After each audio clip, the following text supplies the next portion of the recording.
sugar-free, zero sugar, no added sugar. You've probably reached for something with one of those labels this week, maybe today, believing you were making the safer choice. New research published this month suggests that choice might not be as harmless as it looks. 3 separate studies, released within days of each other, found that common sugar substitutes do something scientists didn't expect. They don't simply pass through your body untouched. They interact directly with the bacteria living in your gut. In some cases, with your brain and your blood vessels too. This isn't about sugar being good and sweeteners being bad. It's more specific than that and more useful. By the end of this video, you'll know exactly which sweeteners the new research flags. You'll also know which one came out clean and what that means for your kitchen right now. For decades, sugar-free has worked like a green light. Fewer calories, less impact on blood sugar. A simple swap. Keep the sweetness, skip the cost. That framing rests on one assumption. Sweeteners themselves are metabolically inactive. Once they're in your body, they do nothing. They taste sweet, then they leave. New research is challenging that assumption directly. Between mid-July and this week, 3 separate research teams published new findings. Each worked independently. Each was based in a different country. None of them set out to prove sweeteners are dangerous. Each was simply measuring something specific. All 3 found the same underlying pattern. These compounds are not inert. The first team, at the University of Cambridge, asked a direct question. Do sweeteners affect the bacteria living in your gut? The second team followed nearly 13,000 adults in Brazil for 8 years. They asked whether sweetener intake connects to cognitive changes over time. The third team, at the Cleveland Clinic, asked something different again. Do specific sweeteners affect your risk of heart attack and stroke? 3 different questions. 3 different research groups. All converging on the same conclusion, from 3 different angles. What you sweeten your coffee with is not a neutral choice. What's dissolved into your zero sugar soda does more than register on your tongue. This matters more for people over 50 than the headlines suggest. Sugar substitutes became popular advice specifically for this age group. Manage your blood sugar. Watch your weight. Reduce your risk of diabetes. Doctors have recommended sweeteners as the safer alternative for years, precisely because sugar itself carries well-documented risks after 50. If the substitute carries its own risks in a different direction, that recommendation deserves a second look. Not abandonment. A second look. Here's what makes this relevant to your gut specifically. Your intestinal tract hosts trillions of bacteria. They interact with virtually everything that passes through. Fiber gets fermented. Nutrients get processed. Even compounds your body can't fully digest still make contact with that bacterial population on the way through. Sweeteners are no exception. They travel through the same environment, past the same bacteria. Until recently, nobody had systematically tested what that contact actually does. That's exactly what changed this month. Part of why this took so long to study is regulatory, not scientific. Once a sweetener earns a generally recognized as safe label from health regulators, that label tends to stick for decades. Even as new research emerges, erythritol is one of the sweeteners now under the most scrutiny. It still carries that safe classification today. Years after the first concerning findings were published, that doesn't mean regulators were wrong to grant it originally. It means something else. The gap between what a label promises and what current research shows can stay open far longer than people assume. There's a second reason this stayed unexamined for so long. Nobody consumes a sweetener by itself. It arrives mixed with caffeine, with flavorings, with medication. Studying one compound in isolation, the way most early research did, misses exactly the combinations people actually encounter every day. A cup of coffee alone is one exposure. That same coffee, sweetened, alongside a morning pill, is a different chemical situation entirely. Nobody had tested that difference until this year. Picture an ordinary Tuesday. Coffee with a packet of sweetener at breakfast. A diet soda with lunch. A stick of sugar-free gum in the afternoon. A blood pressure pill at dinner, coated to hide its bitterness. None of these choices look risky in isolation. Each one, on its own, would have passed the old assumption without question. Together, across a single day, they add up to exactly the kind of layered exposure nobody had systematically measured. Not until this year. Multiply that single Tuesday across a decade of ordinary habits, and the question stops sounding small. It becomes a question about what's actually been accumulating in the background of a completely normal routine. The next question is the one that actually matters for your next grocery trip. What exactly happens inside your gut when these compounds make contact with it?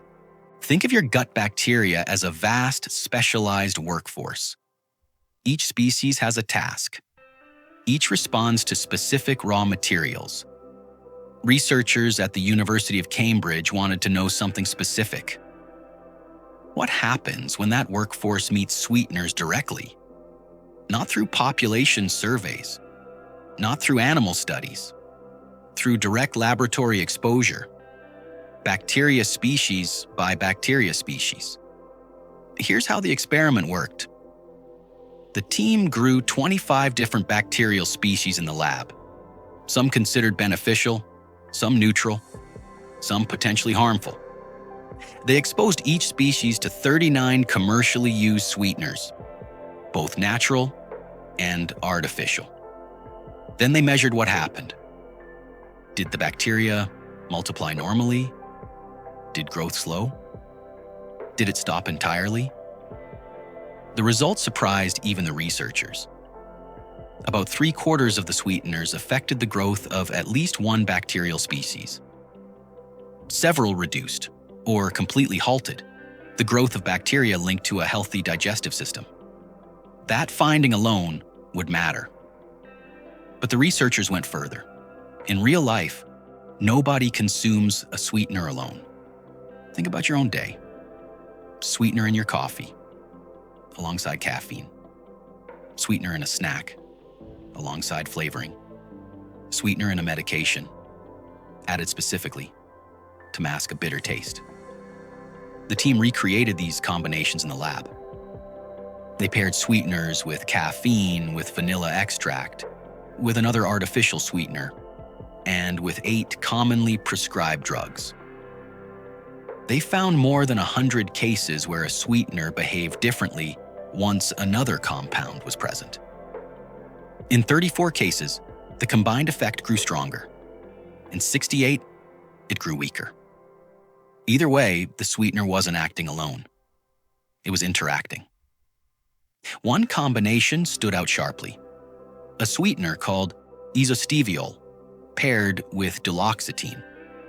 Duloxetine is a widely prescribed antidepressant used for depression, anxiety, and chronic pain. More than 4 million people in the US alone were prescribed it in a single recent year. Together, these two compounds sharply suppress 2 bacterial species, Roseburia intestinalis and Parabacteroides merdae. Both are considered important for digestive health and metabolic regulation. Both produce the short-chain fatty acids your gut lining depends on to stay strong. The researchers didn't stop at single species. They built a simplified microbial community. All 25 species growing together, closer to how your actual gut functions. They exposed that community to the isosteviol duloxetine combination. Overall bacterial diversity dropped. Some species flourished, others declined. the balance shifted. Diversity matters here, for a reason this channel keeps returning to. A gut with fewer bacterial species has less resilience, fewer defenses, a smaller capacity to produce the compounds your body depends on for a strong intestinal barrier.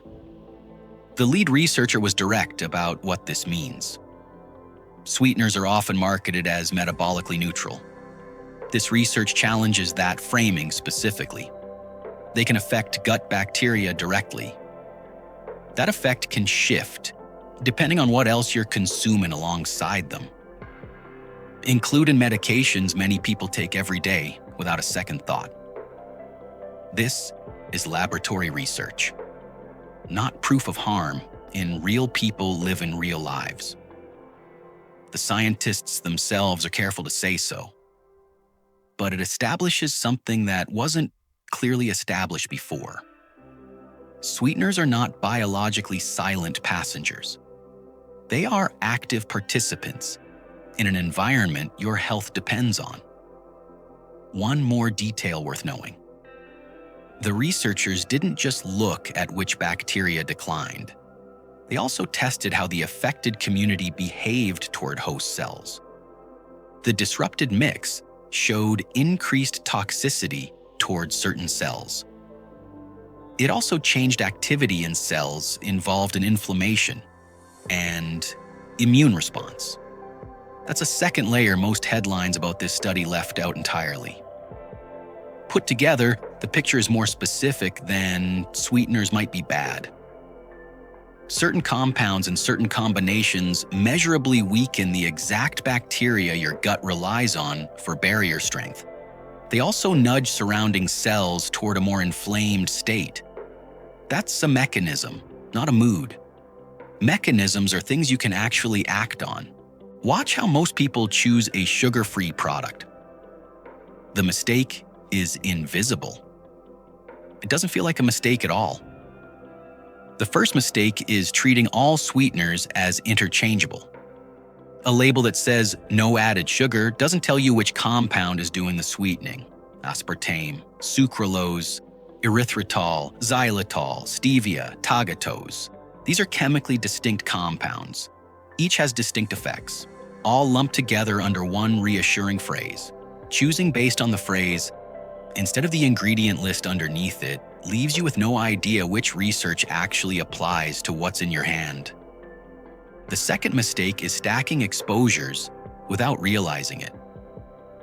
A sweetened coffee in the morning, a diet soda at lunch, alongside caffeine again, a sugar-free protein bar in the afternoon, a medication at night, sweetened to mask its taste. Each choice seems small. Each seems separate. But the Cambridge research found that combinations matter, sometimes more than any single sweetener alone. Stacking sweetened products throughout the day recreates the kind of combined exposure the lab flagged as most disruptive, especially alongside medication. The third mistake is assuming natural automatically means safer. Stevia and monk fruit get marketed this way, positioned against artificial alternatives. But erythritol, one of the sweeteners most strongly linked to cardiovascular risk, occurs naturally in small amounts in fruit. It's produced through fermentation, the same general process behind other foods considered wholesome. Natural origin doesn't guarantee a safety profile. The compound's actual behavior in your body does. The fourth mistake is treating a GRAS classification as a current safety verdict, rather than a starting point set years or decades ago. GRAS stands for Generally Recognized as Safe. It's a regulatory status assigned by health agencies. Once assigned, it doesn't get automatically revisited every time new research emerges. Erythritol still carries this classification today, even after peer-reviewed research linking it to increased clotting risk. The classification describes where the science stood when it was granted, not necessarily where the science stands now. The fifth mistake is the most understandable. assuming that because a sweetener has been in your diet for years without an obvious problem, it's proven safe for you personally. The cardiovascular research didn't measure people who felt sick. It measured blood levels and clotting risk in people going about ordinary life. Many had no symptoms at all. Absence of a felt effect isn't the same as absence of an effect. The sixth mistake is assuming this only applies to soda and candy. Sweeteners show up in protein powders, flavored waters, healthy granola bars, chewable vitamins, even toothpaste and mouthwash.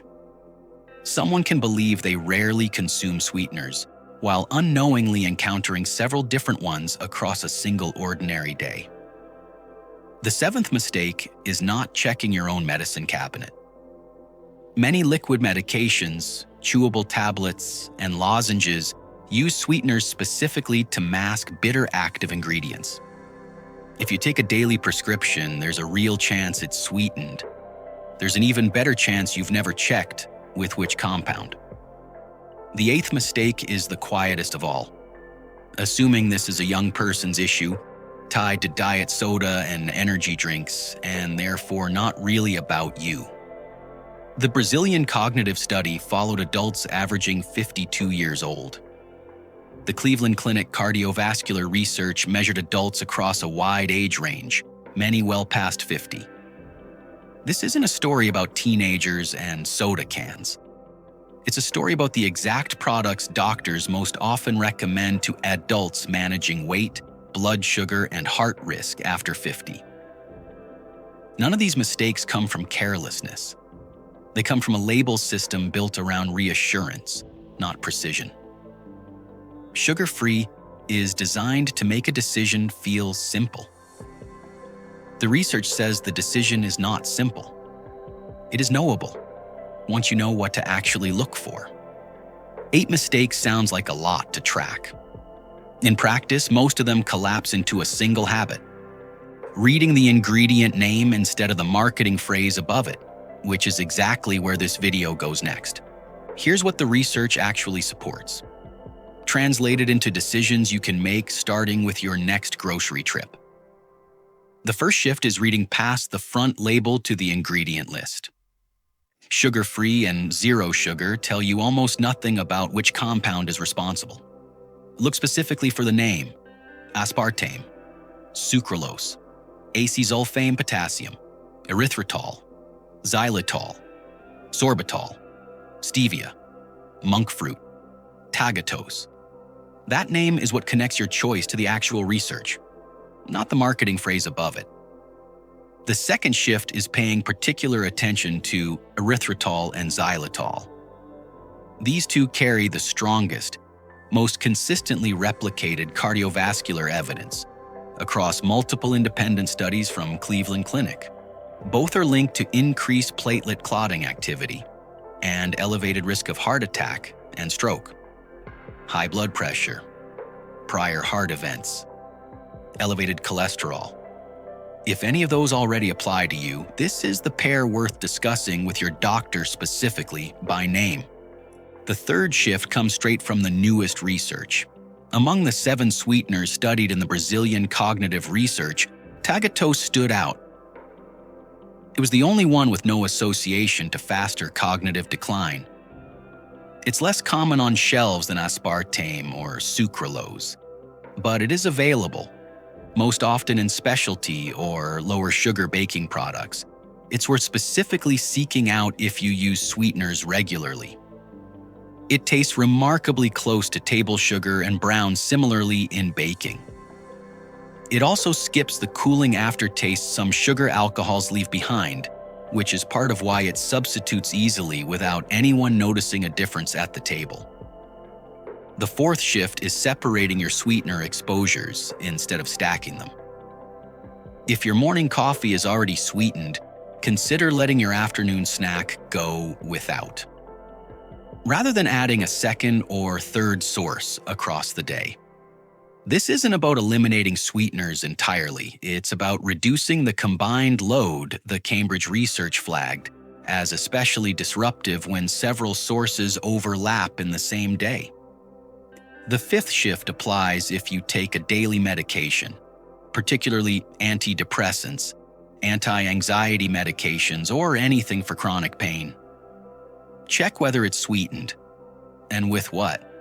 This isn't a reason to stop any prescribed medication without talking to your doctor first. It's a reason to have a more informed conversation at your next appointment, one that accounts for a variable most people and many prescribers aren't yet factoring in.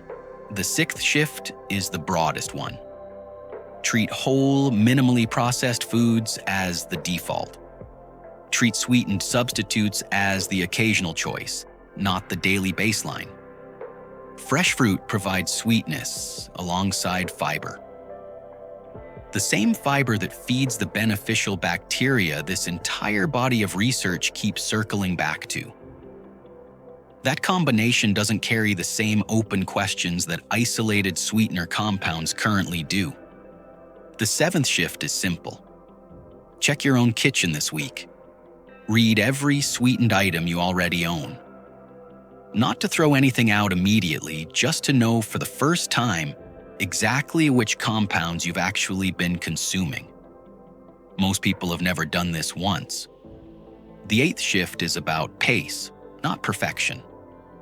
Change one product category at a time rather than overhauling your entire kitchen in a single afternoon. Swap your coffee sweetener first. Live with that change for a couple of weeks. Then look at snacks. Then at drinks. Research like this tends to trigger an all-or-nothing reaction. The habits that actually stick are the ones introduced one at a time, not the ones adopted all at once and abandoned within a week. None of this requires giving up sweetness entirely. It doesn't require treating every sweetened product as a threat. It requires knowing which specific compound is in your hand and making that choice with the same information the research now has. 8 shifts is a lot to hold at once. Start with the first one this week. Turn the package over before it goes in your cart. Here's the finding from the Cleveland Clinic research that deserves to land harder than a quick headline usually allows. Researchers set out to answer a different question entirely. They searched blood samples from thousands of people, looking for compounds that might predict future heart attacks, strokes, or death, testing broadly across hundreds of possible markers. They weren't looking for a sweetener at all. The compound that rose to the very top of their list was erythritol, more strongly linked to future cardiac events than nearly anything else they measured. That's not a study designed to find fault with sweeteners. It's a study that stumbled into the finding while looking for something else entirely. That's part of why it carries real weight. The researchers didn't stop at the observation. They tested the mechanism directly. They added erythritol to human blood, and to isolated platelets, the cell fragments responsible for forming clots. Erythritol made those platelets easier to activate, more prone to clumping together. Then they went a step further. They had healthy volunteers drink a beverage containing a typical serving of erythritol, the amount found in many processed foods. They measured what happened in their blood afterward. Blood erythritol levels rose sharply. They stayed elevated for days, well above the levels the lab work had already shown could increase clotting risk. A single serving. Days of elevated exposure. And this was in healthy volunteers, not people already managing cardiovascular disease. A separate follow-up study from the same research group found the same basic pattern with xylitol, another sugar alcohol common in sugar-free gum, mints, and baked goods. Here's why this matters specifically for adults over 50, more than the general population.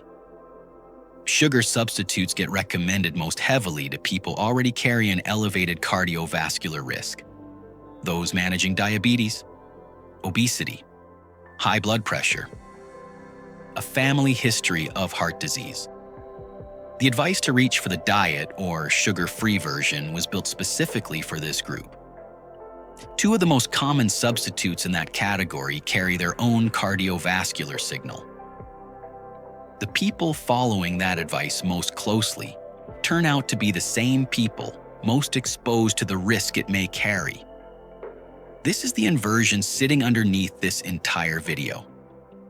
The switch recommended specifically to protect your heart may, for two of the most common substitutes, be interacting with your blood in a way nobody accounted for. Not when that advice first became standard practice, and not on most nutrition labels today. This doesn't mean every sweetener carries this risk. It doesn't mean the advice to reduce sugar was wrong. Sugar itself carries well-documented cardiovascular and metabolic costs. That evidence hasn't changed. What's changed is the assumption that any substitute automatically clears that bar simply by not being sugar. Some do. The research increasingly suggests erythritol and xylitol specifically may not. Knowing which two names to watch for, out of dozens on ingredient labels, separates a vague worry from a decision you can actually use. There's a detail in the researcher's own words worth repeating exactly. One senior author put it simply, "Measuring these compounds is difficult, and food labels rarely list them individually. That means the two names most worth watching for are also currently the two names easiest to miss." It's worth pausing on how this discovery happened in the first place. Nobody set out looking for a sweetener when they screened those 4,000 blood samples. Erythritol simply rose to the top of an unbiased search for what predicts heart attacks and strokes. That's a different kind of evidence than a study designed from the start to test one suspect ingredient. It tends to hold up better under scrutiny precisely because the researchers had no expectation to confirm going in. That's the kind of finding worth taking seriously, even before every follow-up question gets answered. There's a reason this channel spent an entire video connecting 3 separate studies instead of covering just one. Your gut bacteria, your brain, and your blood vessels aren't separate stories. The Cambridge research showed sweeteners directly altering bacterial communities in your gut. The Brazilian research showed a measurable connection to cognitive decline. The Cleveland Clinic research showed a direct mechanism affecting blood clotting. 3 different organ systems, 3 different research teams, one shared starting point, a compound most people assumed was doing nothing at all once it hit their bloodstream. It's worth being precise about what the research does and doesn't show. Precision is what separates this from the kind of alarmist headline this channel deliberately avoids. The cognitive decline research found its clearest association in adults under 60, not over 60. If you're past that threshold, the data doesn't currently show the same signal for you specifically. Pretending otherwise would misrepresent what the researchers actually found. Worth remembering too, tagatose was the one sweetener in that same study with no association to decline at any age tested. This video isn't only a list of warnings. It includes a real alternative. The gut bacteria research was conducted in laboratory conditions, not inside living people. The scientists themselves are careful to say human studies are still needed before drawing firm conclusions.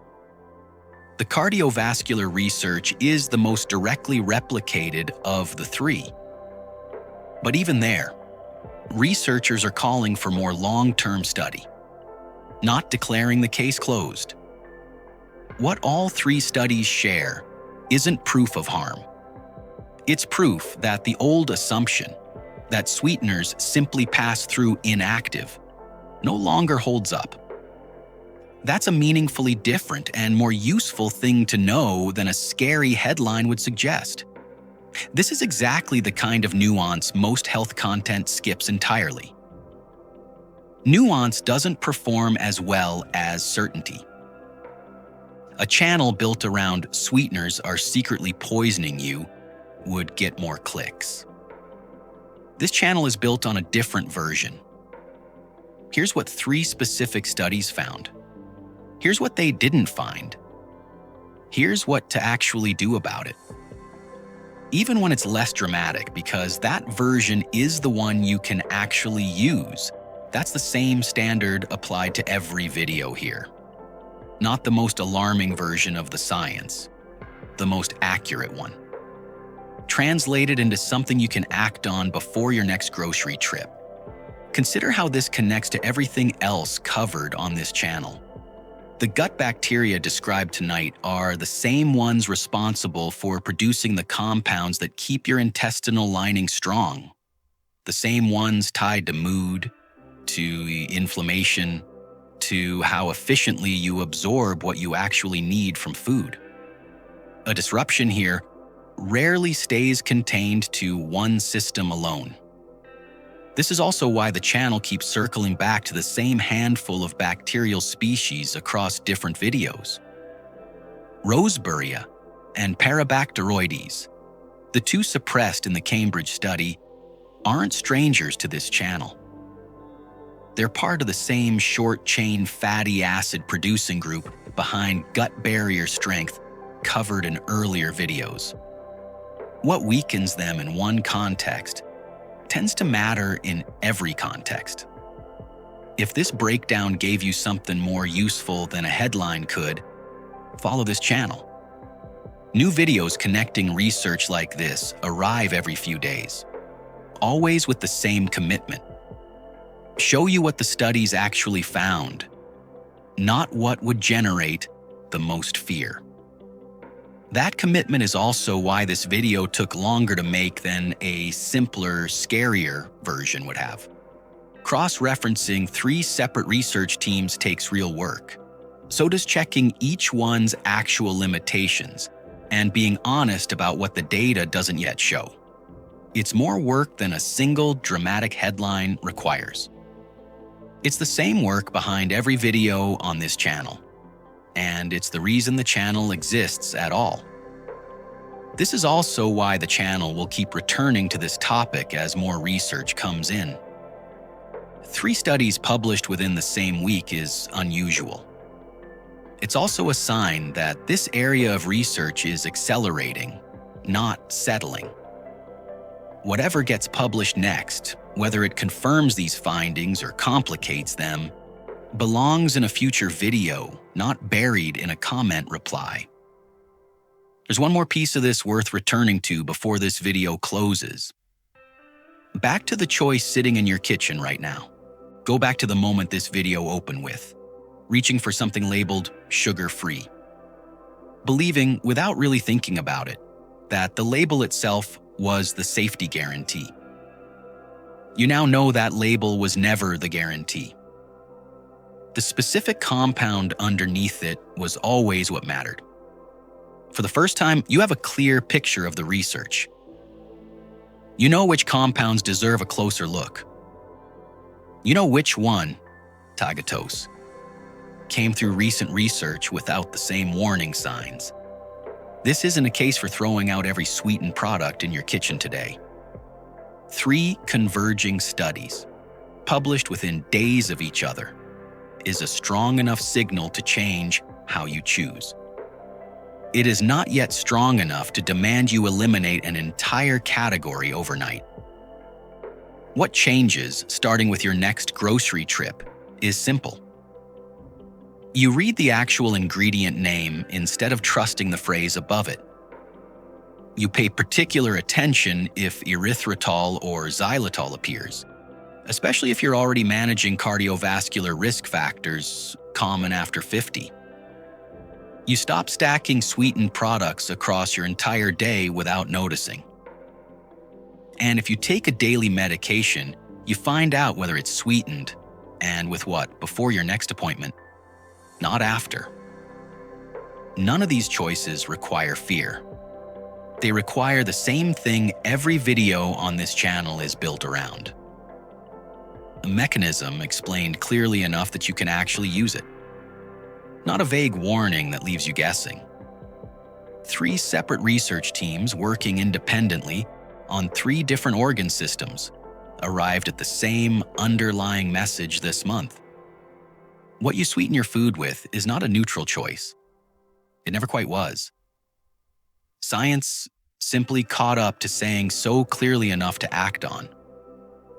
There's something worth sitting with here, beyond the ingredient list itself. For years, the sweetener aisle felt like the one place where the decision had already been made for you. Where sugar-free did the thinking so you didn't have to. That convenience always had a cost. It just wasn't visible until research like this made it so. That's a pattern worth remembering well beyond this one aisle. Convenience and safety are not the same thing, even when a label works hard to make them feel identical. The next time a phrase on a package promises to simplify a decision for you, this video is worth remembering. Think back to the version of yourself who picked up whatever said sugar-free without a second thought, trusting that someone else had already checked. That version of you wasn't wrong to want an easy answer. Nobody has time to research every ingredient in every product. What changed today isn't your effort. 3 research teams just did a piece of that work for you and handed you 2 specific names worth knowing. If today's explanation gave you a more useful picture than the label on your pantry shelf ever did, follow this channel. New videos breaking down research exactly like this arrive every few days. Send this to someone who reaches for sugar-free as an automatic safe choice. The way you might have done yourself before today. There's a real chance they've never heard these 3 studies connected like this. Leave a comment with the ingredient or habit you've always assumed was the safe version of something, without ever checking why. There's a good chance the research has something to say about it. That's exactly the kind of question this channel exists to answer. The label on your pantry shelf was never the whole story. Today, you found out what the rest of it actually says. The next time you're standing in that aisle, that's the difference this video was built to give you. Not fear, just a fuller sentence than the one printed on the front of the package. This video is for educational purposes only and is not a substitute for medical advice. Always consult a healthcare professional.